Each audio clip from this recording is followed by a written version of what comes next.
What is going on, everybody? Welcome to another episode of the Heavy Metallurgy Album Club. I'm one of your hosts, Marty. How you doing? Good to see you.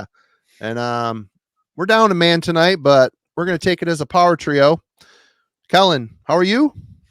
I'm doing all right. I know made everyone here suffer, so I know Marty's going to enjoy it. But I love this album. I loved it the minute it came out. Yes. Love it. But I think I tuned in last week and Jim was like, this is a bunch of noisy punk crap. So, he won't be here, but I'm missing him this week. Yep. Shout out Jim if you're watching. But yeah, excited for this one. What you been spinning? So this past week inspired me to pull out a record that I had picked up, or a CD, a little bit. So this is Dead Cross. For anyone, a sort of Mike Patton, De Lombardo project. But this has a similar sort of vibe to Today's the Dead for me. So today's the day for me. And then Oriflame. This is some black metal from Quebec. I'm going to nail this title. Les gens ardents. There we go. Nailed it. There we go.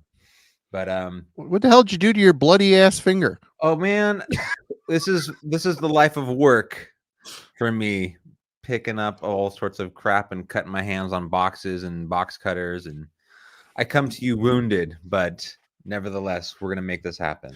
He bleeds metal, folks. TJ, good to see you. How you doing? In the Christmas spirit, we can all see. Yes, it's disgusting. In the spirit and living the life of denial. But that being said, I've been spinning the new Spirit Adrift. There it is. Ghost at the Gallows. Super cool. And then I haven't got it yet, but I just come across this the Night Eternal. Fatale is the name of the record.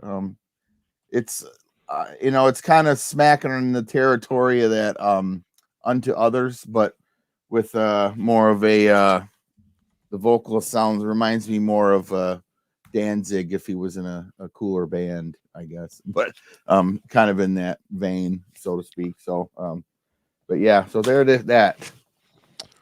All right. Well, for me, ever since we did Another Perfect Day by Motorhead, I've been kind of bit again by the Motorhead bug and trying to fill in the few holes of the original power trio that I'm missing.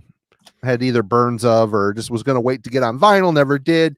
Finally got a copy of Ace of Spades. I can't afford vinyl these days. I'm just sticking to CDs for now, but it's good to have an actual copy of this. Been spinning this a lot. Obviously, this is a classic with a capital C, of course, and yeah, Ace of Spades, of course, they're incredible forever anthem. There's just so many good songs on here. Fast and Loose, Shoot You in the Back. I don't know. Great album. Been spinning a lot of Motorhead. Also, I've been spinning Scanner, Ball of the Damned. This is the band's fourth album. Came out in 1996. Scanner is a German heavy metal / power metal band. Every single album has sounded a little bit different from each other, which is cool. This one is a really good one. They have some peaks and valleys. I love their debut. Didn't like the second. The rest are okay. But this is a really good one. Good production. For a 90s sound, for a 90s release, it has an 80s vibe. Very good stuff. But what we're here for today is this gem of an album, In the Eyes of God, by Today's the Day, and a little bit of backstory on the band. Early days. Today's the Day is an American noise rock and experimental band that originally formed in Nashville, Tennessee. Actually, Steve is from Detroit, Michigan native.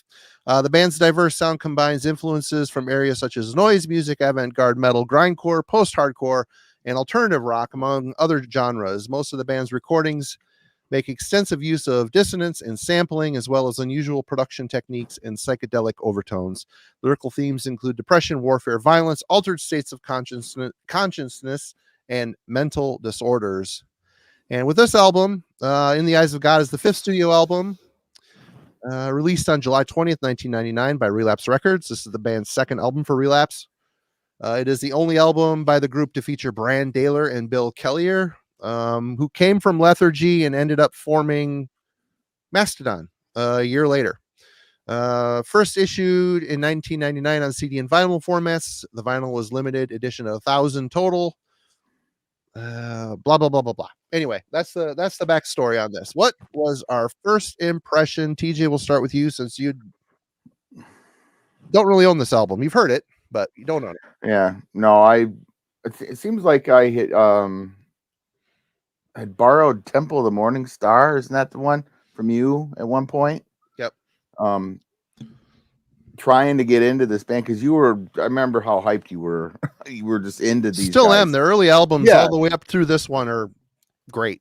Yeah, great. And you were really into it. And man, it's just something that, and the thing is, like we were talking about, it's like I don't understand why I don't have a greater affinity for this band. It seems like a band that I would really, really dig, and there's certain elements in delivery of this that just doesn't connect with me all that well.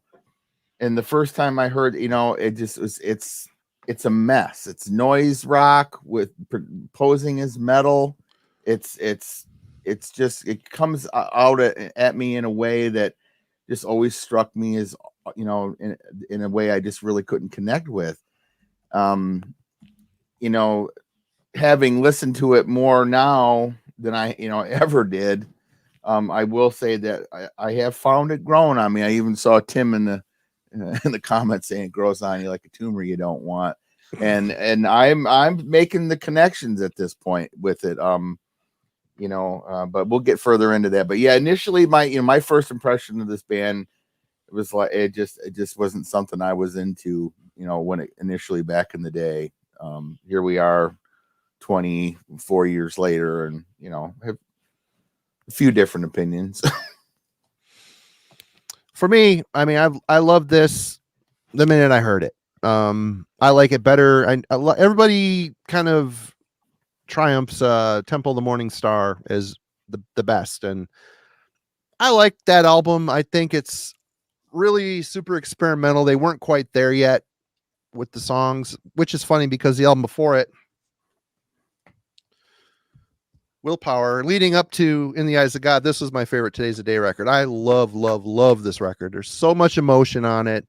It just seems so raw, and the emotions are just on fire on this. And again, this is on Amphetamine Reptile, which Today's a Day, I've always considered them a noise rock band until they signed Relapse and they started to get heavier and heavier and heavier. And, it culminates on In the Eyes of God, which to me is Jim was sending all of us messages. I think, I know he did me and TJ. I don't know if he did you, Kellen, but he hated this. He's like, this is like hardcore crap.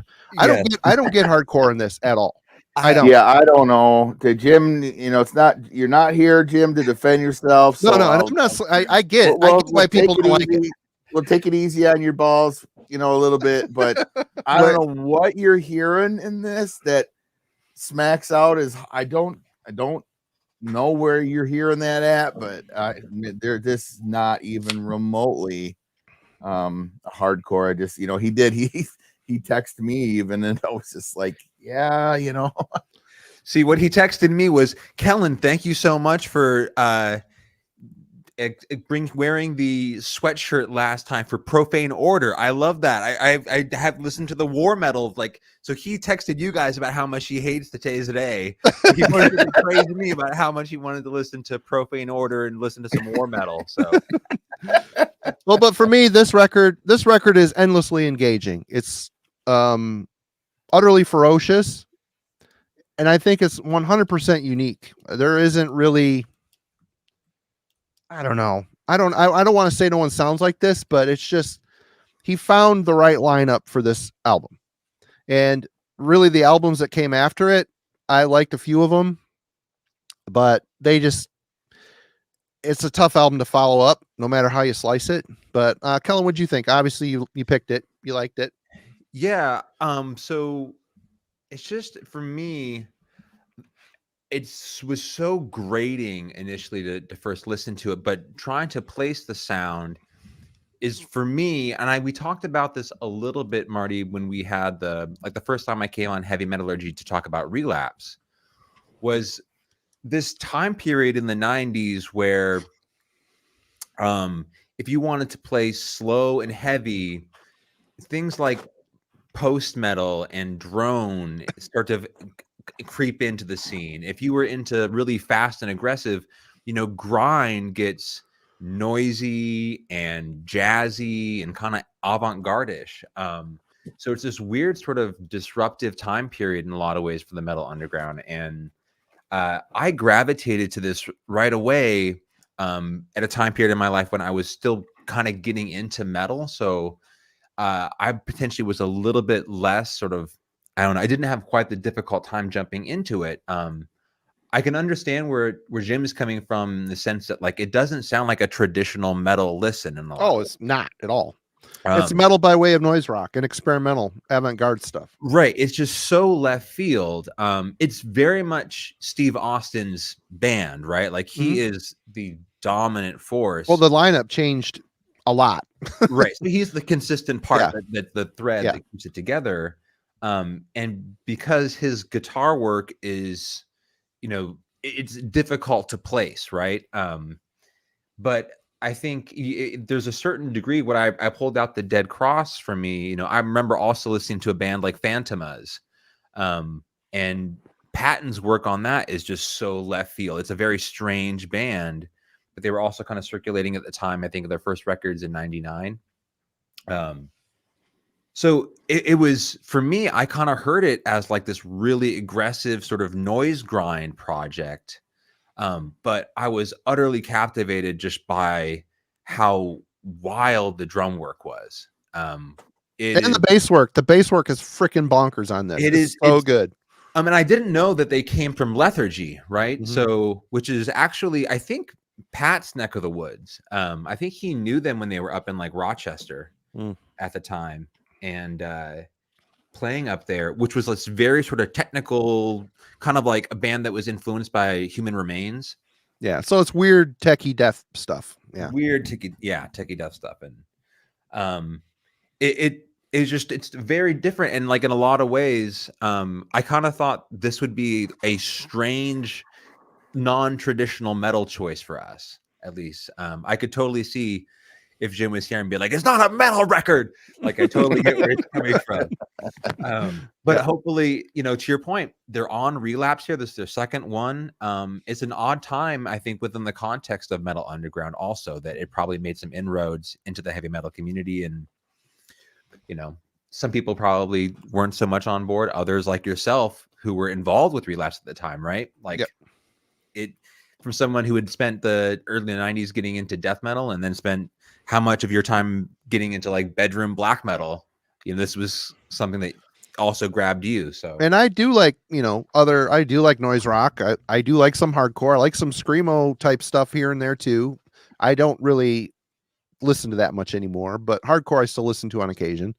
It checked a lot of boxes for me. But it was just so unique, and just my teeth are grated every time I listen to this. The whole time I'm just like, ugh. And we'll get into the songwriting here in a second, but do you have a proposition for us or a question?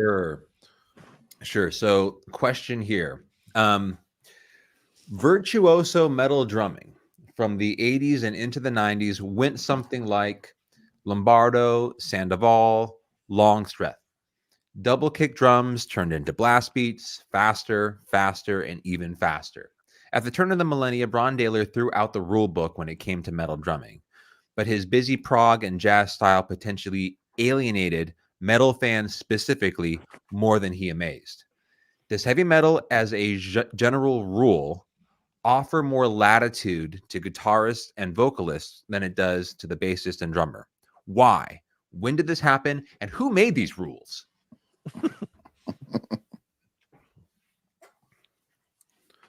Well, I'm going to jump in here first. I think, to be honest, metal drumming you know, when we hit the 90s, and you know, Scott Burns is a prime example. We interviewed Scott, and you know, he and the Morris Sound are very instrumental in triggering drum kits.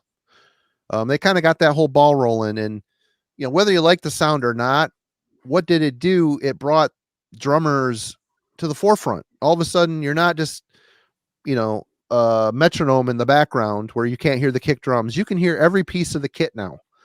And it made the drummers more creative. It made them faster. It made them take more chances. It made the drums a lead instrument. And I see that's what Brann has done with this. And I love his drum performance on here. It adds so much to the music. So much to the music. And then matched with Bill's atypical bass playing and that blower bass tone that he's got, it just, the way those two, it's almost jazz-like. It comes from an element of jazz to me, the way he plays on this record.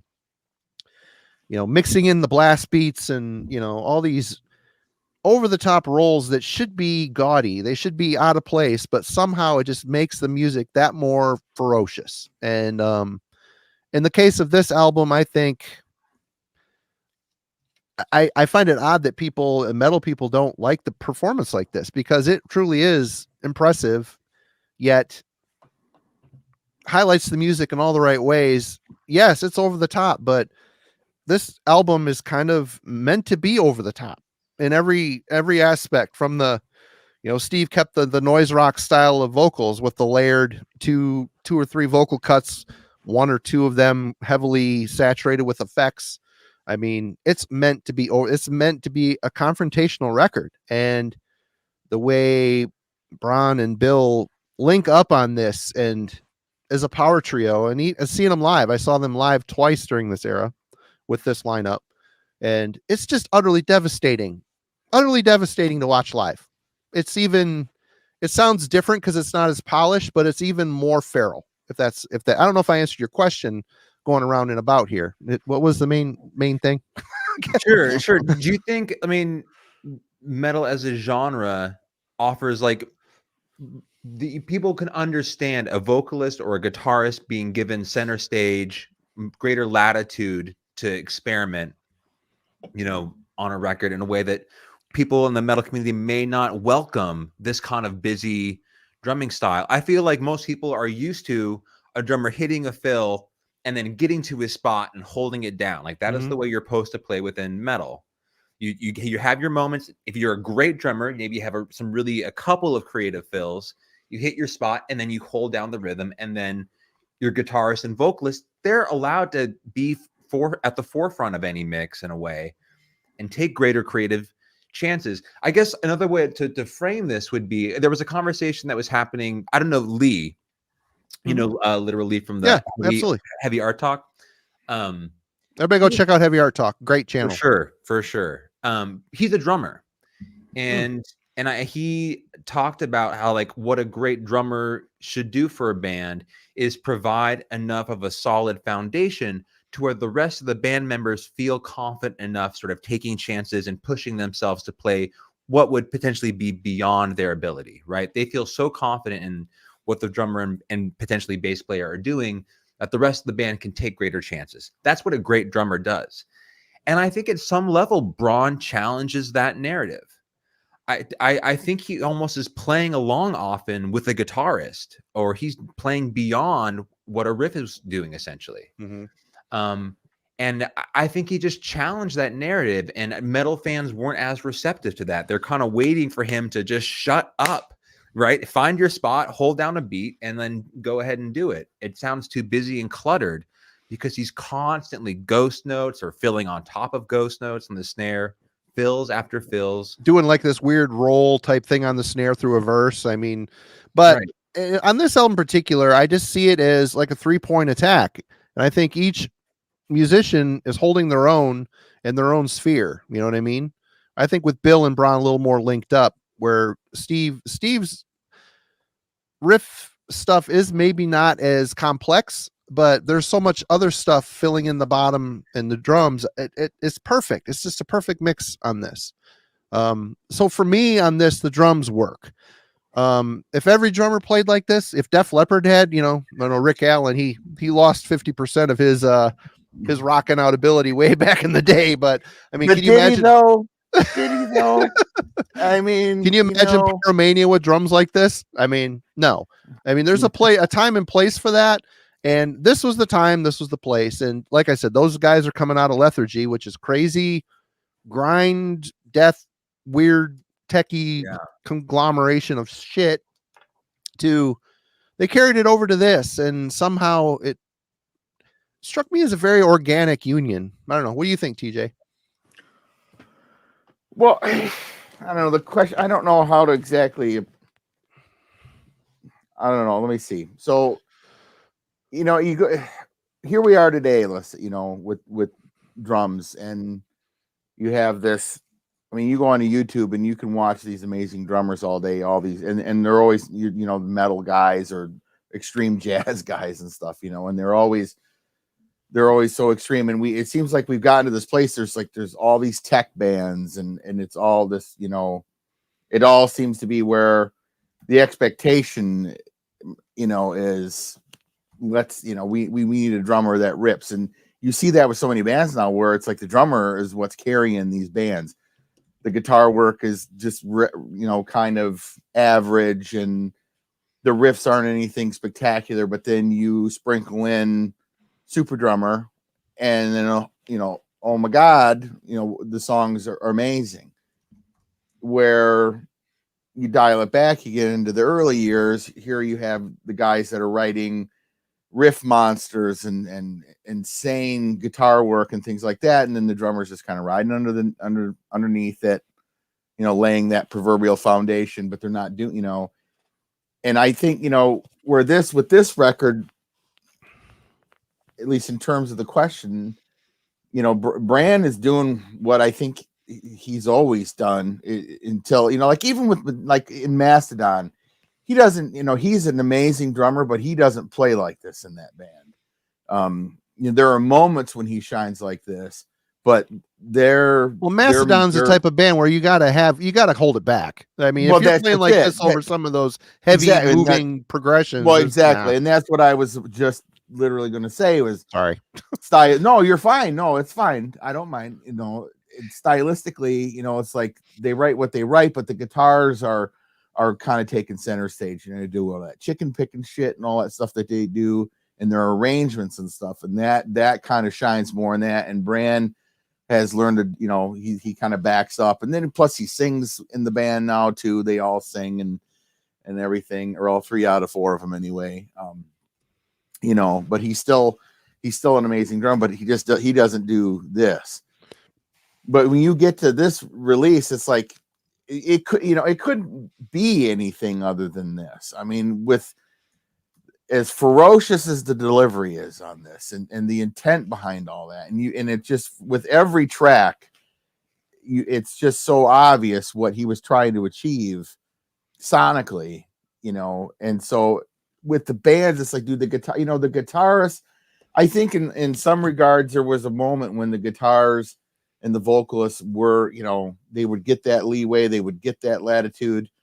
And then you move into where we are now. And then the expectation is, depending on, what we're listening to, the drums need to be this. I mean, you look at like Chuck Schuldiner and Death, and how as he moved the band forward and he moved, his vision of the band, the drummer became, so much more an important, the drummer needed to be better, and he kept going for better and better percussion, and I think he saw that as a musician, he wanted to have that body along with his intricate guitar, and he wanted a drummer that could accentuate all that.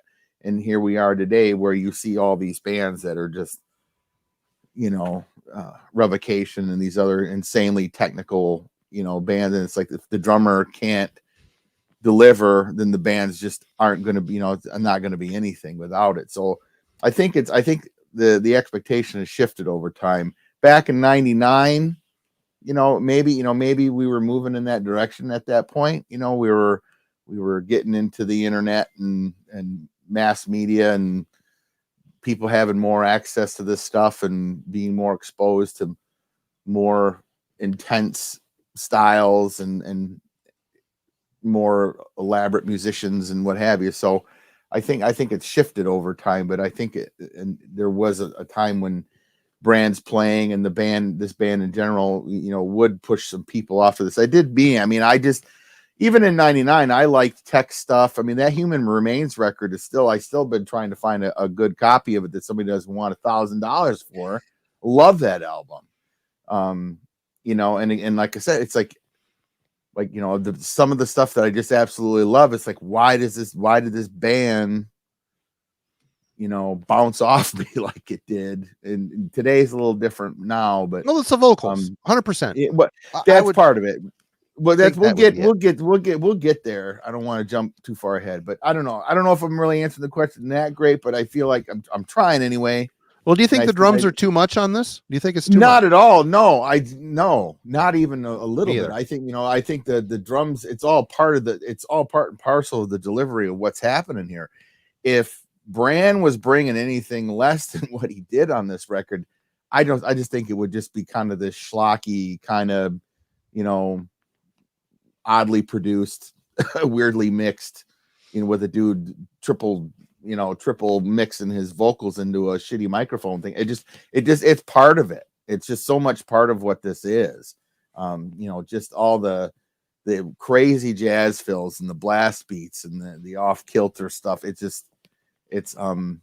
had to be that way. And I think you can really tell he's got I think, when he got together with Austin, and they were working out what they were doing, I think he had a really good sense of what Steve wanted from him for this, because the performance is just so spot on. I couldn't envision a more straightforward approach to any of the songs in here, because I mean, for one, none of it's arranged well in a way that would accommodate anything less than what's here. So it would have to be angular to begin with. But if he was just coming at it with just kind of straight blast beats and just kind of doing it just wouldn't do it, So, and I think he really I think it just feel, I listen to it now and you just can really feel the connection that they had with him on this, and unless he was just a real rigorous taskmaster and, was standing there with a stick, just, no, do it again. No, do it this way, over and over and over, which could be the case, but I don't really get the sense of that. I think they really kind of understood what he was trying to deliver and did it. And they're such creative musicians. I mean, those guys, I mean, I don't care what you say, what you want about Mastodon. I love that band, minus that one stupid EP they put out here recently. That was terrible, but, and that stuff is just, there's such great musicians. And Brann and I always forget his name. They just shine on this, for sure. But as far as the question goes, I think there are two camps with it. I think there was a time when it was one way and the latitude, and and now you get to today, and there's so many amazing drummers and so many great musicians out there, plying their trade and their craft. And I think there's to me, there's almost an expectation if the drummer isn't, a certain level, they're just, the band's lacking somewhere. But I don't know. I guess, again, too, depends on what you're listening to. So, what are your thoughts, Kellen? Yeah, I mean, I still, as great as, how do I want to say this? Like, there are a lot of other amazing drummers out there. It's the heavy metal is a genre that attracts incredible musicians. But I still do think his style is unique. And because it's not based on I think his entire career he had a pretty minimal kit. I mean, I know I've seen him live, you've seen him live, Marty. It's not not a huge kit. No, not a huge kit. It's all really just based around his hands. It's not like a kick driven kind of drum sound. He's another one of those dudes too that sits there cool as a cucumber, perfect posture. Right. Looks like it's not even a big deal for him. It's crazy. Right. There's just so many times where the way you're used to looking at a drummer's hands and where they will traditionally land, he just looks so wild live. And I think so much of that is based around an affection for a prog and sort of jazz influences, you know, Bill Buford, Phil Collins, Elvin Jones, Tony Williams, like guys like that who come from not necessarily rock or metal backgrounds. I think, you know, for this record, it absolutely works. I love listening. If he's on a record, I'm curious just based on the musician and like alone. I'm curious to see what he does. The more recent efforts, I think he's slowed, like he's tried to take a seat back, for example, in Mastodon because he's singing now. I haven't listened to a record in a long time from that band, but like this time period for me when he was just a drummer and completely on this record, I think part of a very underground band that was into left field ideas. You know, Austin just opened, like, do your thing, right? Like, I know your background. Go ahead and just be yourself. Let's listen to, you know, Jesus Lizard and, you know, like stuff. There's like a little that. bit of Jesus. I mean, that's the same era. I mean, Right. that Jesus Lizard stuff is weird noise rock. I Right. mean, some of it's cool, some of it's not, but the cool stuff is cool. So I just enjoyed the fact that in this time period, you had these super sort of left field bands who were taking chances, and still trying to speak to sort of extreme music fans. And that's kind of where this record sits for me. Potentially because it's on Relapse, I hear it more as a metal band. But his playing specifically, I think, is a welcome addition to a metal sound. I don't think you can duplicate it, right? It'd be difficult to just get someone to play like this. So he's a unique talent. But I think it's welcoming for someone to have a different idea about how to approach heavy music like this. So, all right. Awesome topic. Thanks. Discuss the musicality and composition of In the Eyes of God. TJ. Well, you know, it's the songs on here and the stylistically, it's inventive. There's nothing like this, you know. I mean, it's still nothing really, to me anyway, sounds like this. I'm sure people in the chat recommend this band or that or whatever. But you know, for the time, it was very, very singular and very unique. You know, the drums and the bass really rule on this. They, you know, because a lot of the guitar stuff that Steve's doing on here isn't all that spectacular necessarily. You know, it's not real, but it, you know, but the delivery of it, and you know, the drums come in and it just carries it all through all of it. And it's, I think the intention of it to be very vicious and very, you know, just sharp, and it, you know, like you were, you know, attack, and it really does. I think, you know, the thing about, and again, the vocals, his decision to sing. You almost said fazizzle. I know. I was trying. I over Snoop Dogg. Here comes TJ. Yeah. Why is Snoop Dogg always carrying an umbrella? Because of the drizzle. Anyway. So his vocals on this, I just, man, and that is, you know, and you're right. I found myself, it finally, you know, was growing on me, you know, and I'm, you know, listening to it, and I'm sitting out here tonight, and you can still understand them too. And I was connecting with it more, you know, and given some time, and it was like, yeah, this is cool, because I'm just, you know, because I've been beating myself. It's like, you know, why wouldn't I like this? Why, you know, what in the Sam hell, you know, to complain about the vocals coming from some, you know, such extreme styles of singing, but there's just something about the delivery and those that he, you know, he uses that clean layer and that, which I like. Layer. I like his clean voice. I like the juxtaposition between the two. Right. I think it's really cool. Right. And I get it. You know, I mean, I see what he's trying to go for there, and and I grasp the intensity of it, because there is kind of this gnashing of teeth that you get from what he's doing on that. But it's still, even, you know, I'm feeling more connected to it, and I found myself and really kind of more enjoying it this time around. And it's still that vocal delivery. It's just like, what the fucking hell are you doing? I just don't. I feel like something would have been different. Now, somebody in the comments had mentioned that live he does it more straight ahead, and that It's not as, I mean, obviously this is 2 or 3 layers, and there's kind of live, no studio trickery. Live, right? he completely eats the mic. The whole mic goes when he screams. He like deep throats the mic. Right. Yeah. And I think that maybe, you know, were I to come across that somehow, and, you know, I think that I'd like to hear that. You know, it might be something that gives it a dynamic that I find more appealing, you know, as far as the delivery goes. But, you know, this record is extreme, and it is it's a punishing listen. You know, it just is.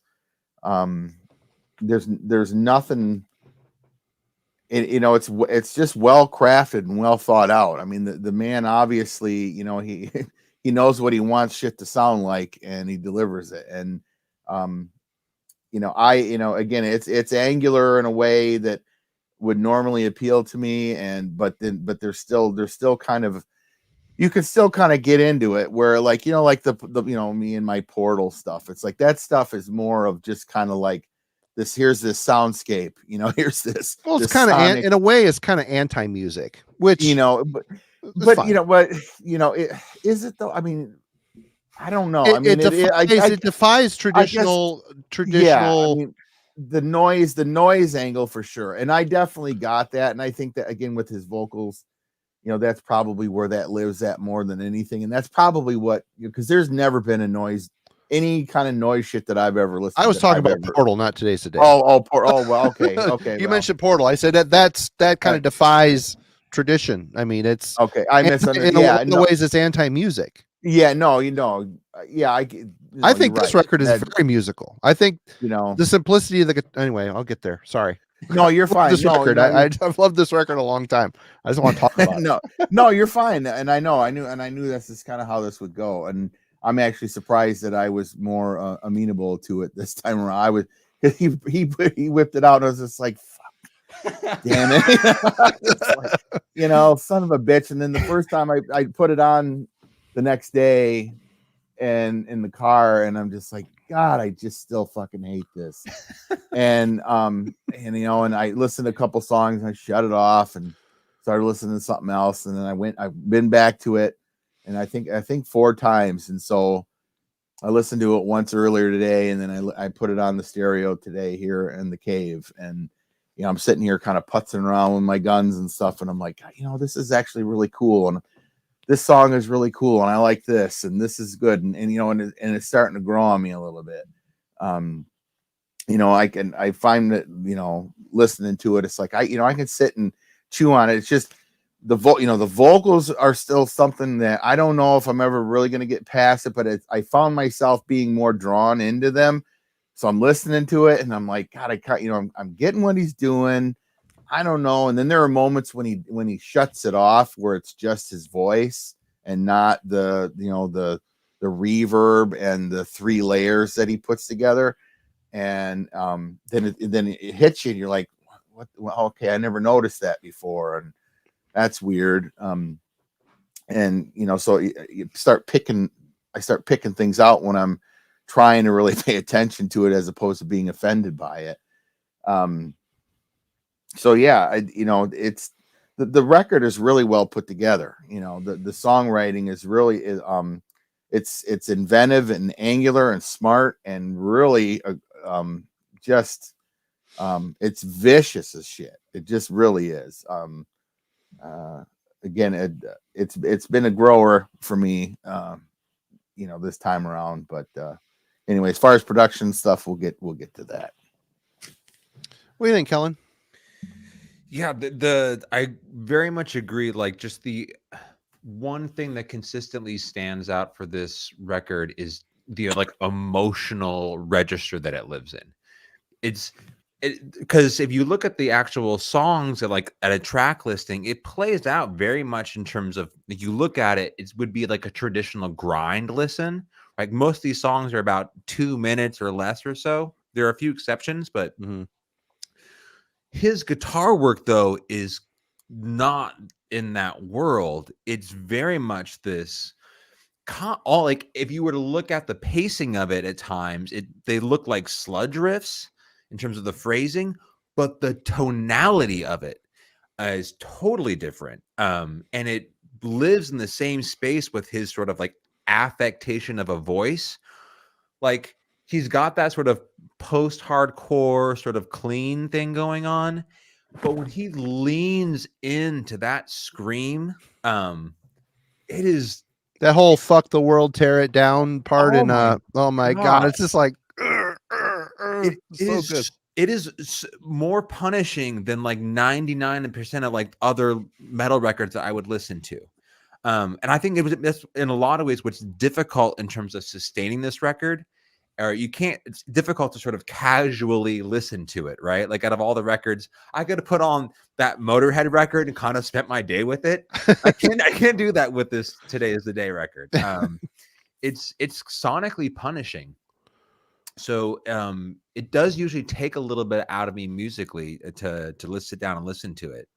But the songwriting, yeah, I think would guess like that's the biggest thing I took away from it, is like his guitar work, I think, in terms of structure, is kind of this sliding sludge stuff, but the way he chose to voice the guitar tone is much more in a noise rock world. Sliding sludge stuff and riffs played on one string.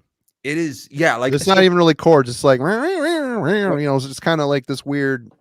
Yeah, so like chords. I don't have like the technical insight as to what he's actually doing on the fretboard to mirror that, but it does not have that like sort of chordal pattern to it at all. No.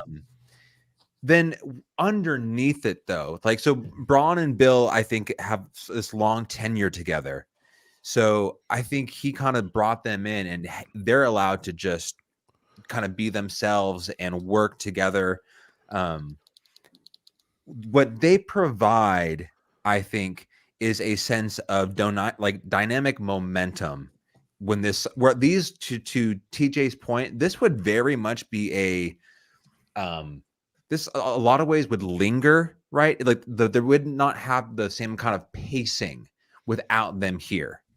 And I think there are a couple of moments where like they can really push a song and then also like provide some entertainment when it slows down and wanders.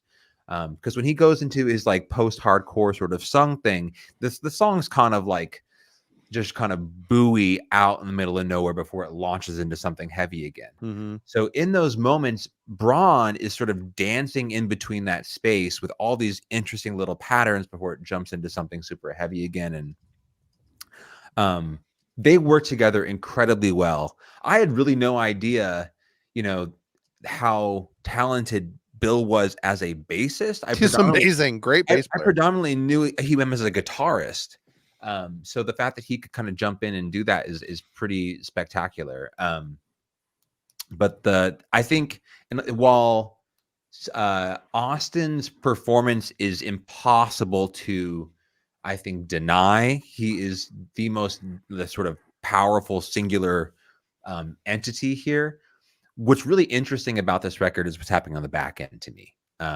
What Brann and Bill provide, I think, is what is unique about this record and what makes it sort of stand out in their catalog. Right. Well, whoa, what did I do? Full screen. That's not what I want. Here we go. This album, it's one of those albums that gets it, where it leans into some technical stuff, which is basically Brann and Bill. They're kind of presenting the technical foundation. And like you pointed out, Kellen, Steve's contribution is the more simplistic, over the top, and somehow the three combined, and the songs to me are, it's one part attack, it's one part technical, and it's one part memorable. Each one of these songs, I've listened to this album since it came out in 99 a million times. And I just know the songs. I've gotten to know the songs, but it is as caustic as it can come across. There's still an element of musicality there that keeps me tied into the songs. They start someplace, they go someplace. And I interviewed Steve during this era a couple times, 3 times, I think. And he was telling me how they would do things to make it more complex. They would like take numbers out of a bowl, like, okay, we're going to play this riff 3 times, and then we're going to play it 7 times, then we're going to play it 4 times. And they do all these little things. It's the same riff, but they cut it in different spots and mess with it a little bit. So it's shit like that you don't think about when you're listening to it. It is what it is. And it seeps in that way. But somehow they did all this weird stuff, and it came out memorable to me. And I mean, there's hooks on these records, and it's really cool when the drummer can be part of that hook. The shit he's doing on the drums, very memorable. I hear it every time. I know what's coming up. I know I'm playing air drums poorly to it. I'm doing, clenching my, just all that stuff. This album just is like a full range of emotions, and I love it. Of course, I was into Today's the Day before this record came out. So, I knew them during the Amphetamine Reptile era, and I followed them up. And in fact, Temple of the Morning Star, when I first heard it, I didn't like it. I'm be honest. It was what was challenging about it? It was just more simplistic. Like Willpower is just such an emotionally charged record. It's not really. There's no real metal on this. It's truly a noise rock record. But his vocals are scathing, but he does more singing on it. You know what I mean? It's just a really good, like My First Knife. What a great fucking song. It's just so powerful. And just to hear him, like, I ended up liking Temple of the Morning Star. I liked it, and it was cool to see those songs live because they were just they kind of metamorphosized into a heavier, more twisted mess live. And it was more experimental. They had Steve, a guy on a keyboard, and a drummer. So, I mean, that's kind of that was that. But this record to me is my favorite from them. It's kind of like the climax of the things that happen. There's some good stuff after this too, but this record is such a tough one to match. It's just because the songwriting is so good. I do think compositionally the album is so much attack at the first half of the album. First 3/4 of the album, by the time you reach the end, it kind of feels like it peters out a little bit. You go into the weird tribal thing with the weird radio feedback and the samples and stuff. I mean, it just felt more like filler that could have been in the middle of the album to try to break things up a bit. But compositionally, that's my only complaint about this record, to be honest. The songs are great. Musicianship is top notch. And I like how they leaned into the rock, the metal on this one. It's just really, really, really standout record for me. Let's talk about the production. TJ. Yeah, so the production I hate the production on this. I think it's a mess. I think it sounds muddy, and the guitars, are kind of buried, and I don't know, if it was intentional. The drums are a bit plodding, and this is the big, I think one of the biggest gripes I've had. I just think it sounds like shit. This record. It's like you can pick everything out and it's there, but there's just kind of this muck on it that I don't like. It's mixed kind of weird, and at least in my from my impression of it, and having come at it from my stereo and through my headphones, it's just kind of messy, and it makes that's kind of where I was finding myself, where I was kind of getting annoyed a little bit with it too. But overall, it's like I said, the album I was finding myself enjoying it a lot more this time. But I still, my big gripe was with that. It's I think the performance and the delivery on everything kind of outclasses all that kind of the production angle. Because it's just, again, this record you're listening to, it's just like, it's just this onslaught of chaos that's being reined in with these great performances. And again, the drums and the bass kind of dominate, where the guitar is kind of underneath and they're kind of on top of it, and then the vocals, wow. So it's just an odd production. I just don't know.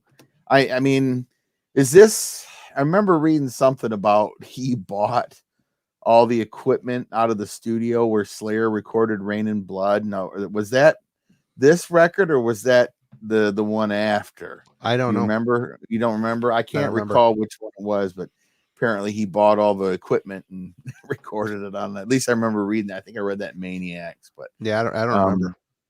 But yeah, that's for this record. That's kind of my one bit. It's just, I just don't like the production on this. It's just kind of weird and mucky, and I don't know, I don't really have much more to say about it than that.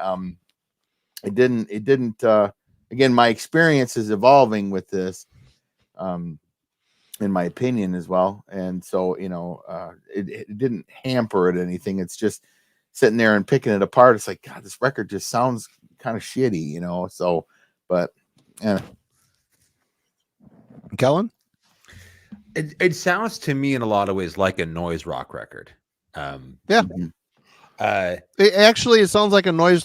Actually, it sounds like a noise rock record, but he tried to make his guitar heavier. Like he tried to make it more. He took his noise rock tone and tried to put more process shit on it. Yeah, and that guitar tone, and that's the thing. It's not a great guitar tone, but it works for me in the mix. It works for me in the mix. I think if he would have spent a little more time on that, it would have improved a lot of the tonal character of it, But anyway, But I guess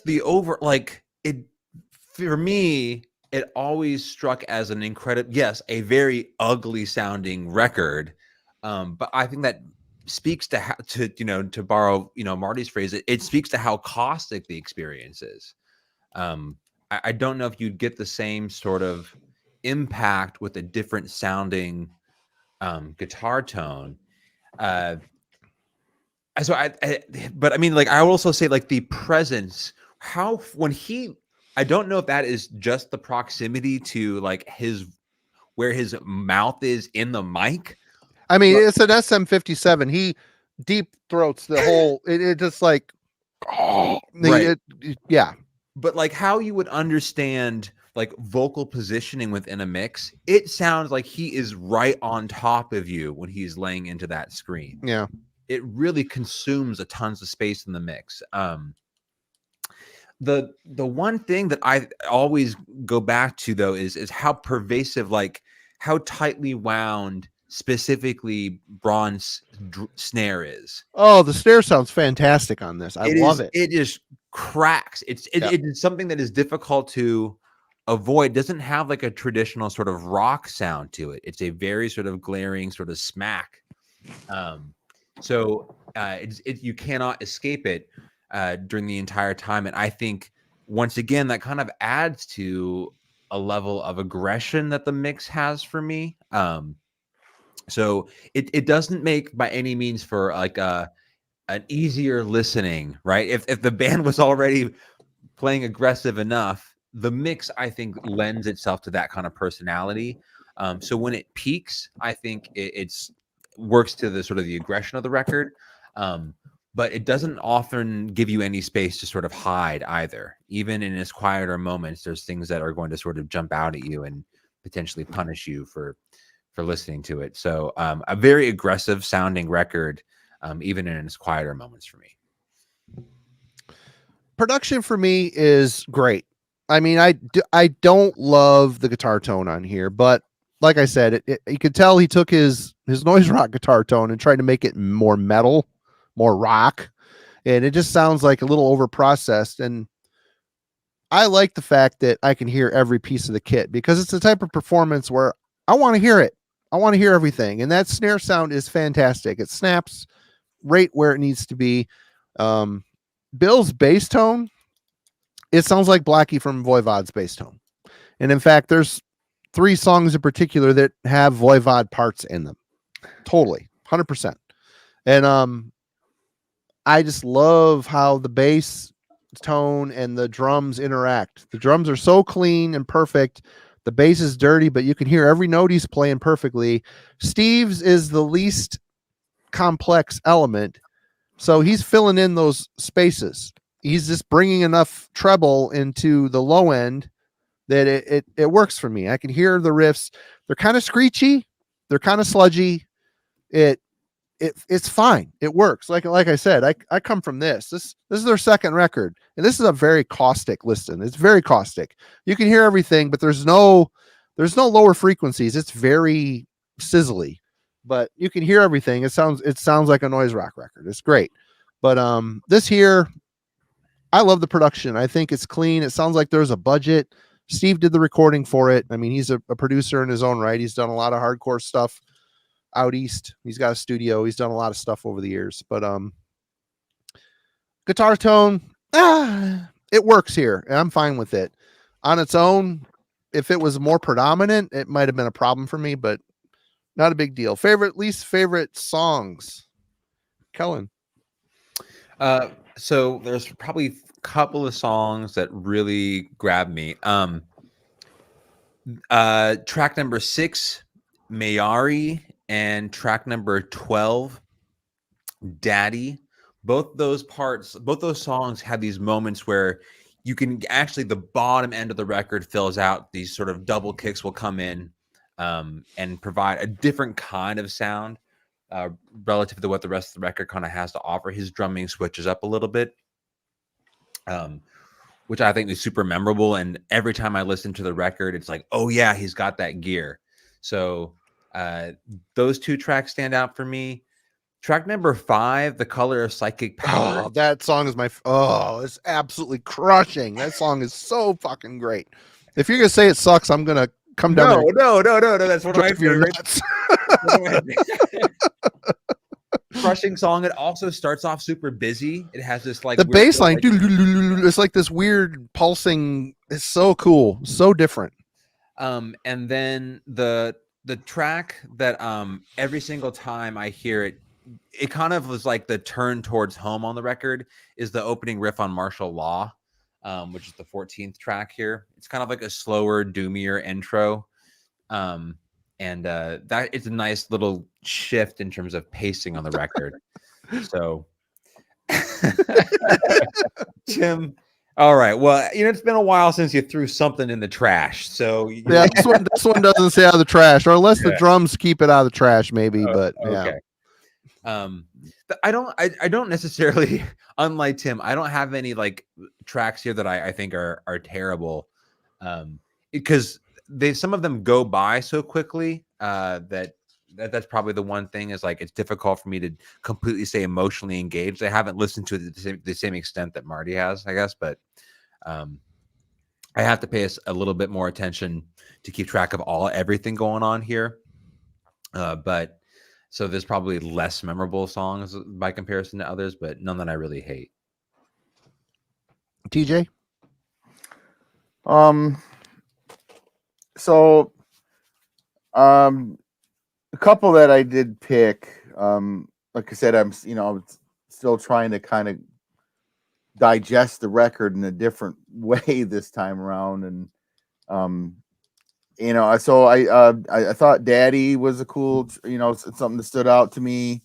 False Reality, There Is No End, and I have my favorite, least favorite. I have a kind of a mixed opinion about the title track. I really like that song, but I really hate his vocal delivery on it, and it's primarily just because of the 3-layered vocals that he puts on it. It's kind of distracting, but I really like the song, and so I'm a little conflicted. And again, I don't think there's anything. There was no song on here that I pointed out. I was like, God, this is a stinker compared to the rest of it. And two, like I say, I'm coming at this a little bit, having a different, finding a different vibe on this record for myself. This time around, it made it a little bit it's a little bit harder because I was trying to listen to it in a lot of different, in a very different way. So, yeah, right on. But so yeah, but that's kind of it there. Kellen. Oh, we already did that. You already did it. Yeah. For me, the lead up to my favorite song on the album is "The Color of Psychic Power." That song is absolutely crushing, amazing, just antagonizing, over the top, awesome. And the two leading up to it, Afterlife and wait a minute, I'm backwards here. Nope, that's the Voivod vibe. Sorry. I'm looking at my notes and this Spotting a Unicorn, Possession, The Color of Psychic Power. It's like the perfect build up to The Color of Psychic Power. Each song is a little more intense as it grows. The first half of this record is just absolutely throttling. I love it. It's so good, so well written. The tracks Afterlife, Himself, and False Reality. If you don't hear Voivod in the shitty chords and the bass tone and the way the bass and the drums interact, especially on False Reality, there's like these killer bends that Bill's doing underneath these, like a tribal drum fill. It's frantic and purely atypical, and it's I don't know, it's just really, really cool way what they did there. It's just really interesting. Again, I hear Voivod on those three songs in particular. My least favorites, I don't dislike anything on this record, but Worn Out is where, it's only 57 seconds, but there is no end. There's a lot of like tribal sampling going on and a bass line and feedback, and it kind of seems like the album runs out of gas at that point. But it's the last song. It's still great though. And I'm always emotionally exhausted by the time I get it's kind of like, what is there left to do? They could have took those two out and ended on Honor, and it'd been fine. But there's really no song on here. The longest song on here is Mayari, 322. Oh wait, that's not true. Going to Hell is 709. Second, but still, that's Spotting Unicorns a minute 20. Possessions a minute 3. They don't dwell long in the intensity. So I don't know. I love the record. A couple little things here and there, but it's really nothing for me. It's a superior record. Judgment, final thoughts, TJ. Oh, I don't know. I got nothing stupid to say. So it gets like a 6 or something. That's something. I don't know. I'm tired today. So, no quips, no food, no food analogies, I was reading the chat. Would you give it a 6? Did I hear 6? Yeah, 6, 7. Yeah. Right on. Kellen? 10 out of 10 TJ polishing machine guns.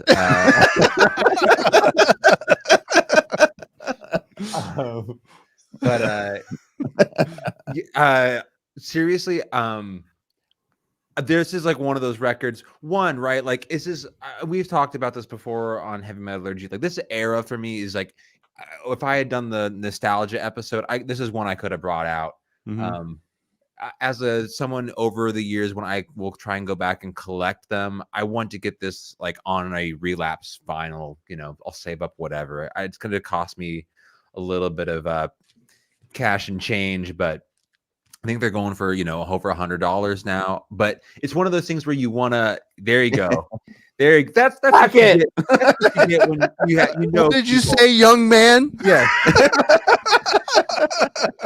Go ahead. That's, if you work for the label, you interview the there you go.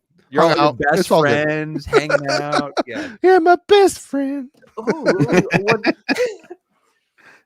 Let's drop from a hat. Let's do 2 out of 4 riffs.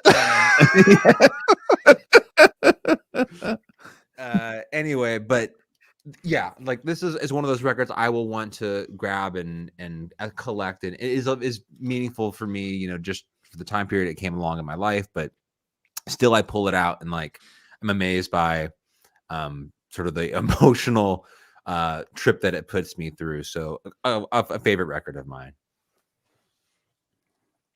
It's been a while since I spun it, so it was cool to when you picked it. I was excited. I almost peed a little. Little drips came out. It's been great to revisit it this week. I love the record. It's great. Every time I listen to it, I'm just as excited as the first time I heard it. Excellent. Steve and crew really knocked it out of the park on this one. It was a long run of awesome stuff leading up to this, and this is the culmination of that. I think it stands out as a triumph in his discography, and I give it 9 out of 10. The last song probably kept it away from a 10 out of 10, but I love it. I think it's great. And yeah, that's it. Thank you for picking it, Kellen. Always a good discussion when we pick something a little different. It's a bummer we didn't have Jim here to give his thoughts, because I would have been real curious. I seriously. Sure. And I'll make this, Jim, if you do catch this or you're watching this and whatever, you catch up, if you spend a little bit more time with Today's the Day, I'll go back and I'll revisit my Voivod. So how about that? We'll make an agreement there. I don't think he's going to take that deal, but I could be wrong. Well, then screw him. That was my one olive branch. I could try. And I'm picking this week, right? Yes. Oh, don't sound so sad. Don't sound so glum, chum. Angus Mix 6. I can hardly wait. Laser shooting dinosaurs. Did someone say? I get my triumphant arm working. Get that going. Wait a minute. What's Tim say? To all like this album, definitely have a kinder ear than I do. The drumming almost saves the album. Drumming alone. Portal has found a mate in the today's total trash can. Man. Yay! All right. You don't want Portal to be lonely in there. It's been a long time. The closest I got to Tim throwing something in the trash was the Septic Flesh record, I think, last time around. So, well, I'm picking, and I gotta thank Ben from Metal Ben's channel. He has a little radio thing he does every week. He plays a bunch of stuff. He kind of treats it like a radio station. He played a song by this band off of this album. This is Reign of the Reaper by Sorcerer. I think, let me check. I think they're Swedish. Sorcerer. Nope, that's the wrong source. Wow, there's a couple sorcerers. Of course there are. Okay, yeah, they're Swedish. They're from Stockholm. They've been around since 88. Holy crap, I didn't know they were that long. This is their 2023 album. It's on Metal Blade Records. And they're described in the archives as epic doom metal. Epic doom. I'm getting more of a heavy metal vibe than doom, but it seems like a band that could open for Atlantean Codex. They have a similar vibe, but this album I found to be quite enjoyable. So I'm interested to spend more time with it. That's kind of why I picked it. It'll force me to listen to it more since I bought it. I haven't had time. There you go, TJ. That's not too bad now, is it? I could have been worse. I'm sure it's going to be great. Have you heard it, Kellen? I have. You don't sound. You don't sound equally as enamored. I will hold back my thoughts for next week. Like I said, I've only heard the one song, and I bought this. I've heard 3/4 of the album, so I have not listened to the whole thing yet. I will agree with your initial analysis. They could open for Atlantean Codex. Yes, yeah. And there's a lot of heavy metal in it. A whole lot of heavy metal in it. And I do like the singer. Style. He's got a good singer, good range and power. Anyway, we'll get there next week, everybody. Let me type it in here. Sorcerer.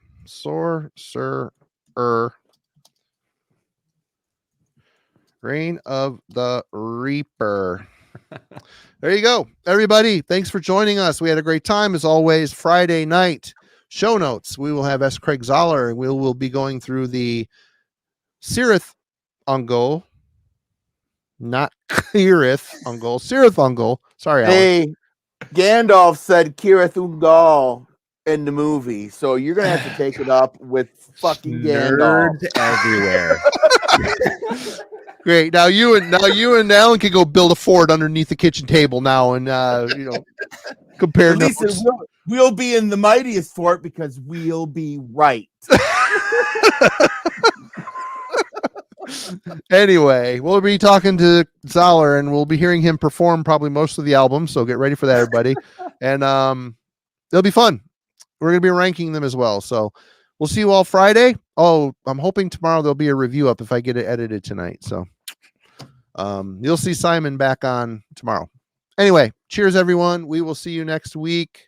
Wait, anything? Cullen, do you have anything to plug? I mean, if anyone is interested and potentially missed it, The Wasp thing. Yes. On Sunday, I did a little chat with Jeff over at Gas Mask on Hand Grenades for his definitive album series, Wasp.